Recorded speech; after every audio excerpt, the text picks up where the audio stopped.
Hello everyone, আসসালামু আলাইকুম। ঢাকাতে আসার পর থেকে তো বাইরে একদমই বের হওয়া নাই, তো রুমে একদম বিরক্ত লাগতেছে। তো ভাবতেছি আমি আর আমার ভাই একটু বাইরে বের হব, 100 ফিটের দিকে যাব। তো আমি আর আমার ভাই একদম রেডি হয়ে গেছি, আর ভাবতেছি বিড়ালটাকে কি করে রেখে যাব রুমে একা একা। তো ওকে একটু বুঝিয়ে শুনিয়ে রেখে চলে গেলাম। এই যে থাকো তুমি, ময়না পাখি, সোনা পাখি, আসি। বাবু, এই যে মিয়াওটা, সোনাটা, কলিজাটা, তুমি রাগ করো না, আমি তাড়াতাড়ি চলে আসবো। হ্যাঁ, তুমি এখানে চুপটি করে বসে থাকো। আচ্ছা আমার রূপু, তুমি থাকো, টাটা।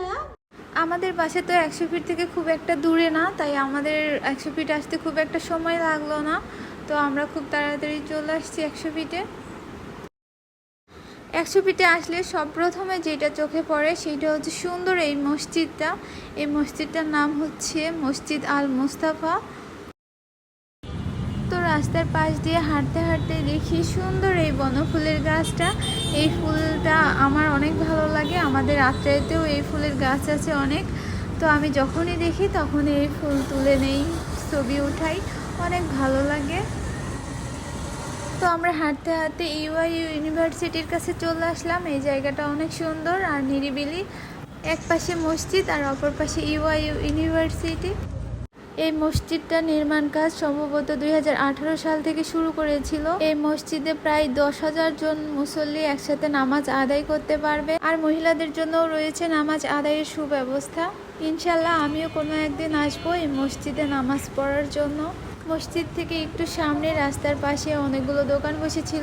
তো আমি আর আমার ভাই ভাবলাম ফুচকা খাবো, কিন্তু এখানে তো ফুচকা নাই, তো মুড়ি মাখাই খেতে হবে। এখানকার মুড়ি মাখা কিন্তু অনেক মজা হয়, আমি এর আগেও একদিন খেয়েছিলাম। মুড়িওয়ালা মামা কি করে মুড়ি মাখাই সেইটাই দেখতেছিলাম, কত সুন্দর করে কুচি কুচি করে পেঁয়াজ আর ঝালগুলো কাটতেছিল।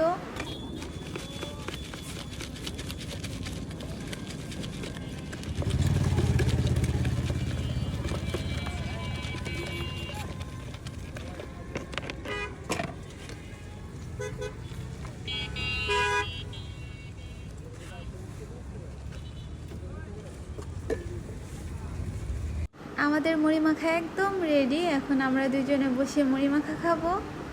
এখানে সবাই বসে ফুচকা, মুড়ি, বাদাম খাই, গল্প করে সময় কাটাই। দেখতেই পাচ্ছেন কতগুলো মানুষ বসে আছে। তো আমি আর আমার ভাই বসলাম, মুড়ি মাখা খাবো। তো প্রায় সন্ধ্যা লেগে গেছে, এখন আমরা বাসায় চলে যাব। আমাদের বিড়ালকে বাসায় রেখে আসছি, ও একা একা কি করছে আল্লাহই জানে। তো সবাই ভালো থাকবেন, আল্লাহ হাফিজ।